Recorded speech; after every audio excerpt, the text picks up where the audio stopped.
Bom dia, alunos, tudo bem? Bom, para quem não me conhece, eu sou a professora Samara Gonçalves, sou médica, trabalho lá no PSF Jardim Industriário 1, onde eu sou uma das preceptoras do PIC. E hoje eu estou aqui para falar com vocês sobre cefaleia e enxaqueca. Então, nós vamos abordar aqui a classificação, o diagnóstico diferencial, critérios de encaminhamento para o serviço de urgência e tratamento. A cefaleia, gente, ela possui um impacto tanto no sistema de saúde quanto na qualidade de vida das pessoas. Só para vocês terem uma ideia, ela é responsável por ser a terceira queixa mais comum de atendimentos em ambulatório de clínica médica, perdendo apenas para infecção de vias aéreas respiratórias e síndromes dispépticas. Ela é muito comum nas consultas não agendadas, os famosos encaixes. Então, vamos falar da classificação da cefaleia. Elas são classificadas em primárias e secundárias, onde as primárias, a cefaleia é o sintoma principal, não necessariamente o único, mas ela é o principal. E quais são elas? Pode ser a enxaqueca, né, ou migrânia, cefaleia tensional e cefaleia em salvas. E as secundárias, o próprio nome já diz, é secundário a alguma doença subjacente. Podem ser meningite, dengue, sinusite ou até um tumor cerebral. Cefaleia do tipo tensional ela é a mais frequente das cefaleias. Ela vem ali por volta da quarta década de vida. Ela é referida como uma dor em aperto, então uma dor em pressão. Tem uma intensidade de leve a moderada. Geralmente ela é referida bilateralmente ou então holocraniana. Algumas pessoas também referem na região occipital. Ela tem uma relação muito grande com estresse, tanto físico quanto emocional. Geralmente ela vem por volta do final do dia e muitas pessoas referem melhora após atividades físicas. A migrânia, ou então a famosa enxaqueca, ela comete mais mulheres por volta de 30 a 50 anos de idade. A maioria delas tem um histórico familiar. As crises são recorrentes e nós temos a migrânia com aura e sem aura. O que significa isso? Com aura significa ter sintomas neurológicos associados. Só que a com aura é bem menos comum do que a sem aura. A migrânia é constituída por 5 fases. Nós vamos falar de cada uma delas, mas não precisa ter necessariamente todas as fases envolvidas. Bom, então vamos falar da primeira fase, que é a fase premonitória, sintomas premonitórios. Nessa fase, os sintomas começam a aparecer até 2 dias antes da crise propriamente dita. As pessoas referem uma irritabilidade, desânimo, alteração de memória, outras pessoas ficam muito sonolentas e geralmente têm desejo por alguns alimentos específicos. A fase da aura, que é aquela que eu falei para vocês no slide anterior, é a fase onde nós temos sintomas neurológicos associados. O mais comum, o mais frequente deles, são a presença dos escotomas cintilantes. O paciente refere isso como a presença de pontinhos brilhando na visão deles. Alguns falam que está vendo estrelinhas, outros referem que é como se fosse vagalumes na sua visão. Então, a gente tem que ficar atenta para essa queixa, porque os pacientes muitas vezes eles referem isso e faz a gente fazer o raciocínio de que se trata de uma enxaqueca. Esses sintomas eles duram pouco tempo, eles não passam de 1 hora e algumas vezes podem ter acometimentos como disfasia ou então distorção dos hemicampos visuais, enfim. Agora nós vamos para a fase da cefaleia propriamente dita. Então aqui nós temos uma dor de cabeça mais intensa, o paciente refere essa dor como uma dor latejante ou então pulsando. Geralmente a dor é unilateral, ela pode até mudar de lado de uma crise para outra, mas no momento da crise ela permanece de um lado só. E aqui, diferente da cefaleia tensional, nós temos uma dor de cabeça aqui que não melhora com a atividade física, muito pelo contrário, piora. Aí nós temos os sintomas associados. Geralmente esses sintomas são náuseas, vômitos em alguns casos, foto e fonofobia. E nós vamos para a fase de recuperação.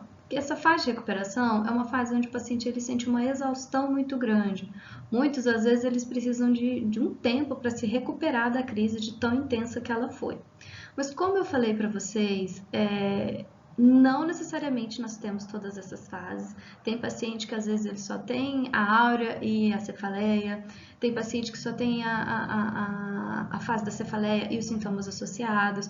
Então, isso varia muito de indivíduo para indivíduo. E nós temos a cefaleia em salvas, que ela não é tão frequente quanto a cefaleia tensional e a enxaqueca, mas é importante nós falarmos sobre ela. Ela é uma cefaleia mais comum em homens, de 30 a 60 anos, e aqui o padrão da dor ele é um pouco diferente.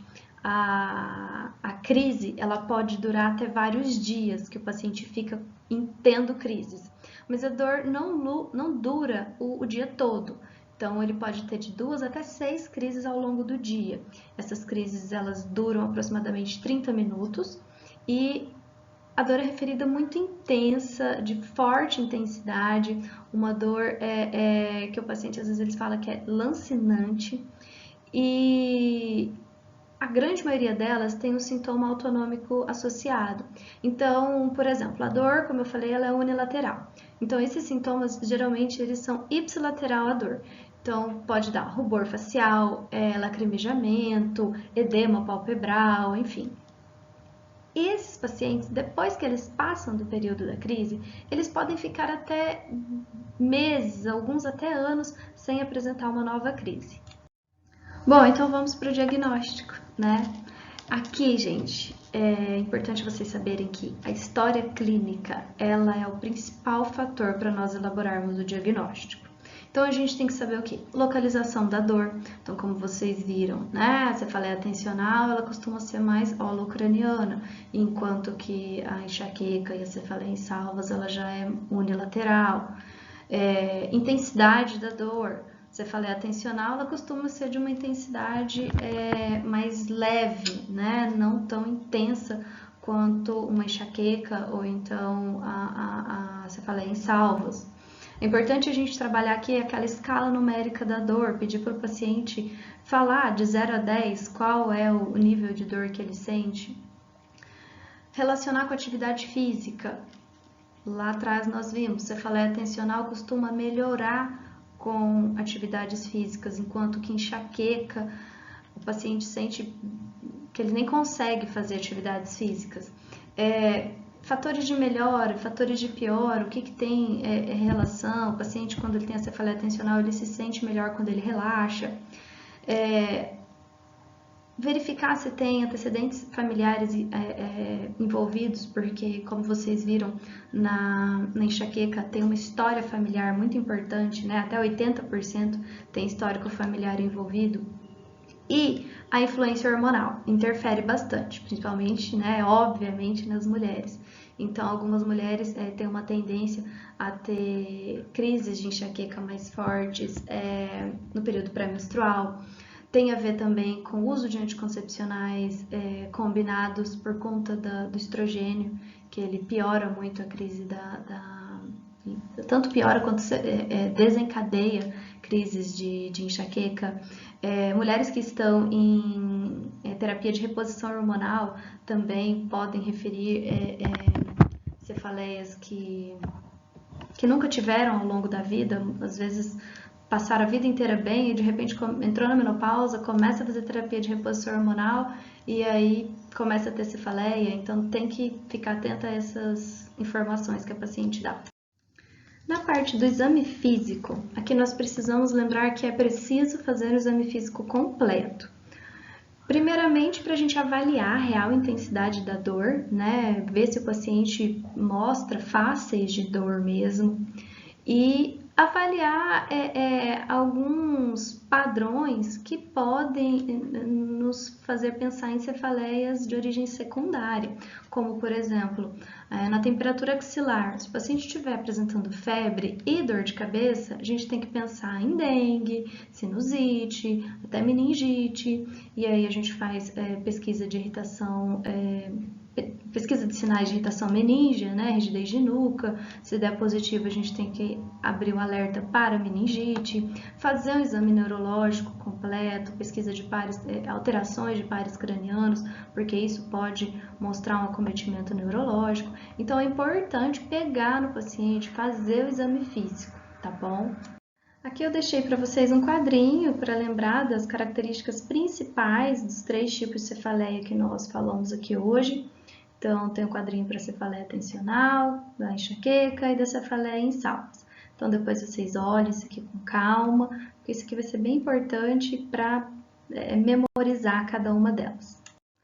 No diagnóstico diferencial, gente, mesmo sabendo que a cefaleia tensional e a enxaqueca são as mais frequentes no atendimento à demanda espontânea, nós precisamos estar atentos aos outros diagnósticos que se apresentam com quadro de cefaleia. Alguns deles precisam ser encaminhados ao serviço de urgência, então é importante identificar o diagnóstico diferencial. Quais são os critérios para encaminhamento ao serviço de urgência e emergência? Então, nós estamos lá no PSF, que é uma unidade básica de saúde. Eu preciso saber quando que eu vou precisar encaminhar meu paciente, quando que eu não vou conseguir resolver lá no PSF mesmo. Então, tem que ficar atenta aos sinais, tanto a história clínica que o paciente vai te falar, quanto ao exame físico. Então, vamos lá. Em caso de hipertensão intracraniana, vai ser uma dor muito forte, pulsando, persistente, que não melhora. E aqui provavelmente vai ser aquele paciente que ele não costuma ir lá com essa queixa. Como vocês viram, a cefaleia tensional e a enxaqueca, e até a cefaleia em salvas, elas costumam ter uma frequência. Então, é aquele paciente que vai estar sempre indo lá na unidade reclamando de dor de cabeça. Agora, aqui não, aqui vai ser aquele paciente que iniciou uma dor de cabeça, que nunca teve, então tem que ligar o alerta. Em caso de tumor, né? Então, eu preciso encaminhar o paciente se eu estou com a suspeita de tumor. E aqui, o que eu vou perceber de alterado? Né? O exame neurológico. Então, por isso que eu falei, fazer exame de par craniano, fazer todo aquele exame neurológico para a gente identificar se tem alguma coisa de errado. Meningite ou meningismo. Né? Aqui a gente vai ter uma cefaleia muito forte, que pode estar associada a vômitos, e muito importante para a gente identificar, os sinais de rigidez de nuca vão estar presentes. Então, viu o sinal de rigidez de nuca, pode encaminhar para uma UPA ou policlínica, enfim. Quando eu tenho também, gente, mesmo a cefaleia tensional ou então a enxaqueca de forte intensidade, que não resolve com analgésicos simples, que são aqueles analgésicos que nós temos lá na unidade básica, eu também preciso encaminhar esse paciente, mesmo se tratando de uma cefaleia tensional ou então de uma enxaqueca. Preciso encaminhar, porque às vezes ele fala que já tomou remédio para dor, ele vem falando, eu já tomei um remédio em casa e não resolveu, ou então você prescreve medicamento, ele fala que já tomou também. Então, dor intensa, mesmo se tratando de uma cefaleia tensional, às vezes precisa de encaminhamento, sim. E nós precisamos também ficar atento às cefaleias que apresentam sinais de alerta. Então, eu deixei para vocês aqui esse quadrinho com os sinais de alerta, né, para o paciente com cefaleia. Esse quadrinho está lá no caderno de atenção básica. Vocês vão ler, quando vocês forem estudar sobre esse assunto, vocês vão ver esse quadrinho lá. Então, aqui mostra todos os sinais de alerta que nós precisamos ter cuidado, certo? Então, como eu falei, cefaleia que iniciou abruptamente, de forte intensidade, ou então quando eu tenho a presença de febre, rigidez de nuca, convulsão, enfim, mudança do padrão da dor de cabeça. Então, se é um paciente que ele sempre teve uma dor de cabeça, mas de repente mudou o padrão, então tem que ligar o alerta, certo? Então, depois vocês leem isso aqui com calma, tem vários diagnósticos. E eu deixei o slide com a sinusite aqui separado dos outros de propósito, porque a sinusite, gente, é um diagnóstico muito comum na unidade básica de saúde. E o paciente, ele chega referindo cefaleia. Então, é importante a gente identificar quando se trata de uma sinusite também, para fazer o tratamento correto.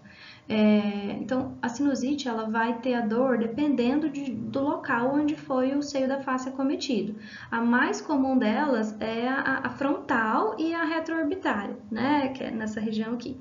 Então, o paciente ele chega reclamando da dor naquele local, que é uma dor em pressão, uma dor que fica latejando, e geralmente ele refere que piora com a movimentação da cabeça. Então tem que ficar atenta com isso que o paciente fala, se piora com a movimentação da cabeça. E geralmente tem associado com sintomas respiratórios, né? Às vezes tem obstrução nasal, coriza, secreção amarela, pode ter febre associada, pode ter aquela tosse noturna, então, tosse ao deitar, quer dizer, né? Então a gente tem que ficar atento porque pode se tratar de uma sinusite.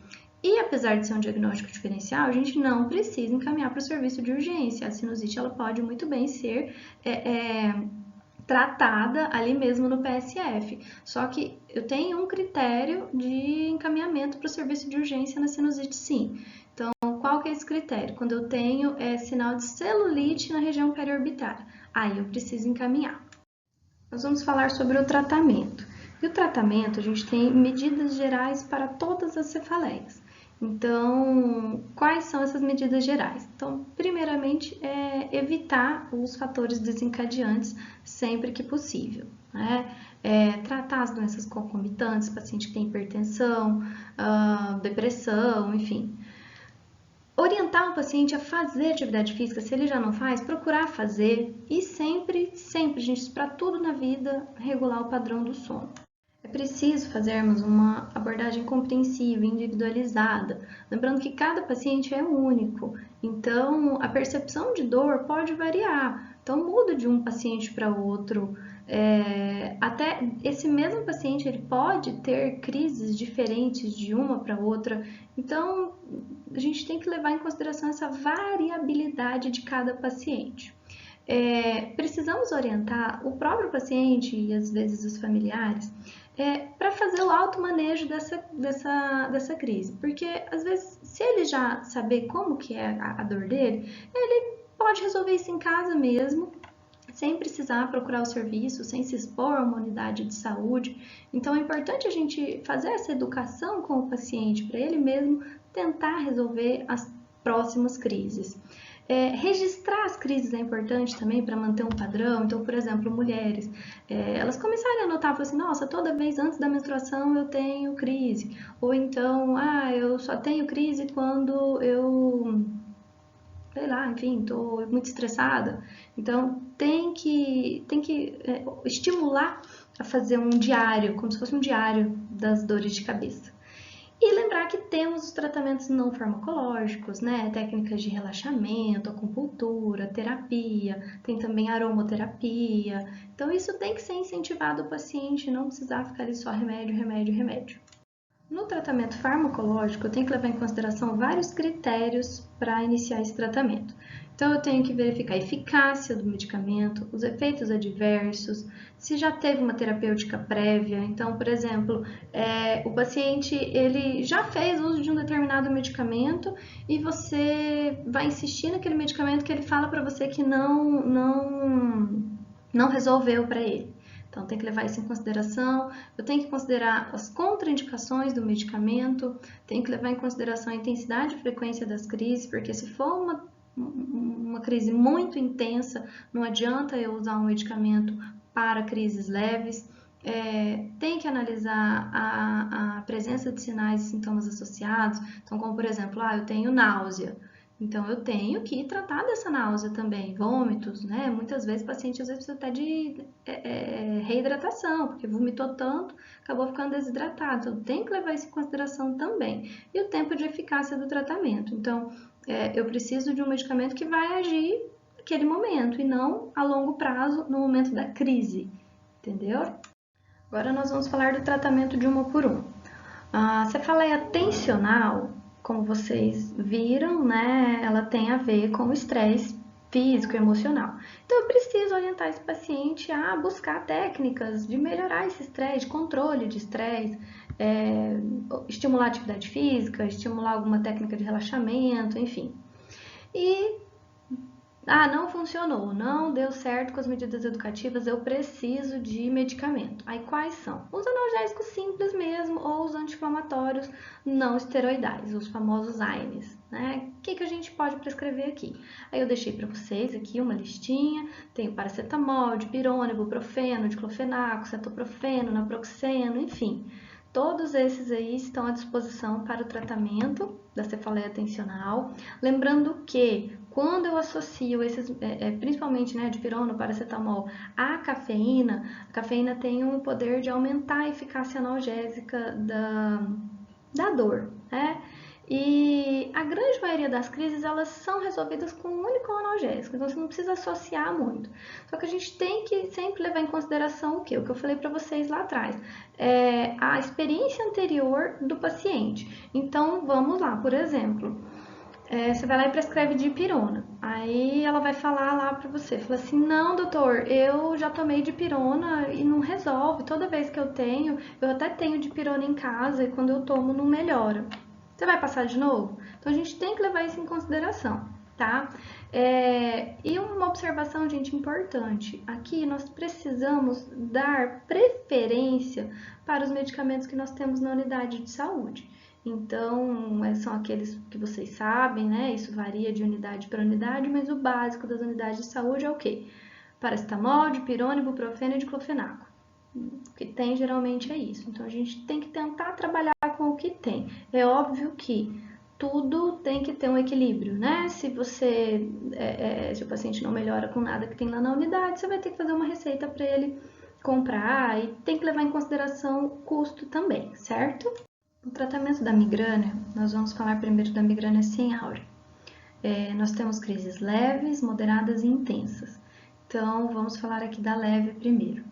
Como o próprio nome diz, migrânia, crises leves, nós podemos resolver a crise sem medicamento, muitas vezes só adotando medidas como, por exemplo, orientar o paciente a ficar num quarto escuro, silencioso, né, sem barulho, tentar dormir, muitas vezes podemos colocar bolsas de compressas geladas na cabeça, que isso ajuda bastante. Agora, se não resolver com o uso dessas medidas, aí nós precisamos entrar com os medicamentos, que são os mesmos lá da cefaleia tensional. Nós só precisamos lembrar que, em caso de náusea, nós podemos usar domperidona ou a metoclopramida. Lembrando que, em casos de sintomas extrapiramidais, a metoclopramida tem que ser contraindicada. Na crise moderada, também podemos usar os analgésicos e anti-inflamatórios, mas aqui é importante a gente lembrar que nós podemos usar os triptanos ou então os derivados ergóticos. O mais comum, o mais conhecido é o mesilato de dihidroergotamina. É comum o nome comercial que a gente encontra muito, cefalive, enxaque, cefalho, então aqui eles podem ser usados. Sempre lembrar que a gente tem que associar o antiemético, né, a metoclopramida, como eu falei para vocês lá na crise leve, a gente pode usar aqui na crise moderada também. E aqui embaixo tem algumas opções, né, de tratamento com AS, sumatriptano, naratriptano, naproxeno, então tá todas essas opções aí para vocês. Sempre levando em consideração o que o paciente já tomou para a crise, o que melhorou, o que não melhorou. Então, isso é importante lembrar na hora de prescrever. Agora, na crise forte, pessoal, geralmente a crise é tão forte que os medicamentos via oral não são eficazes. Então, aí opta-se pela via parenteral. Mas, geralmente, nas unidades básicas de saúde não tem como fazer administração de medicamento parenteral. Então, às vezes, nesse caso, é importante encaminhar o paciente para um serviço de urgência para fazer esse medicamento. Aí, geralmente, faz o quê? Dipirona, EV, ou então, em alguns casos, o uso de dexametasona e haloperidol também tem eficácia comprovada na literatura. No tratamento da migrânia com áurea, nós precisamos ficar atentos para riscos de complicações vasculares. Então, se eu tenho um paciente diabético, hipertenso, que toma anticoncepcional, tabagista, doença vascular, eu tenho que tomar cuidado com esse paciente quando eu vou usar medicamentos que produzem vasoconstricção. Então, não utilizar nesses pacientes os derivados ergo, os triptanos, enfim, porque aumenta sim o risco de complicar, né, as doenças pré-existentes do paciente. Então, aqui na migrânia com áurea não tem um consenso, tá? Basicamente os mesmos da migrânia sem áurea. E a gente só tem que ter cuidado aqui, são com aqueles sintomas, os sintomas premonitórios, né? Então, a gente pode usar aqui domperidona, metoclopramida, também da mesma forma como nas demais. E, gente, quero lembrar para vocês, o tratamento da enxaqueca em si, né? A migrânia, independente se for com áurea ou sem áurea, não utilizar opioides, tá? Porque tem um risco de abuso e dependência do medicamento. Então, não prescrever esses medicamentos para não acontecer isso. Acompanhamento e profilaxia das crises. Então, naqueles casos que você identificar que tem uma migrânia recorrente e que está levando a prejuízo na qualidade de vida do paciente, você precisa pensar em fazer um acompanhamento ambulatorial desse indivíduo. Como? Com consultas agendadas periodicamente e, em alguns casos, iniciar medicamentos para prevenir crises. Quais são eles que nós podemos usar? Tem o propanolol, a topiramato e a amitriptilina. Levar em consideração, né, os efeitos colaterais deles, o impacto que isso vai dar na qualidade de vida deles e explicar para o paciente que são medicamentos profiláticos, não são medicamentos para ser usados no momento da crise. No tratamento da cefaleia em salvas, como vocês viram, a dor é muito intensa. Então, esse paciente não vai sentir melhora da dor com o uso de analgésicos comuns. Muitas vezes há necessidade de medicamento parenteral e aí por isso encaminhar para o serviço de urgência, como eu falei para vocês, na unidade básica de saúde não faz a administração de medicamento parenteral e é importante colocar esse paciente na oxigenoterapia, um catéter de O2, para ajudar na perfusão. Bom, pessoal, o assunto foi esse, então. Obrigada pela atenção. Espero que vocês tenham conseguido compreender. Qualquer dúvida, vocês podem entrar em contato comigo. Estou deixando aqui o meu e-mail, meu telefone. Podem entrar em contato em caso de dúvida, certo? Aqui foram as referências que eu utilizei para fazer essa aula. A primeira é o do caderno de atenção básica, que está lá disponível para vocês nas páginas 29 a 38. E eu utilizei também esse artigo que está disponibilizado no site da Sociedade Brasileira de Cefaleia. E apesar de ser um manejo em unidades de urgência, e nós estarmos aqui falando de atendimento na atenção básica, eu gostei mais desse artigo para fazer a classificação. Eu achei ele um pouco mais didático para vocês. Então, vale a pena ler, só tem que filtrar ali a questão da parte de serviço de urgência, né? Porque não é o nosso foco. E deixei para vocês 2 casos clínicos. Quaisquer dúvida na hora de resolver, também podem entrar em contato, tá bom? Até mais!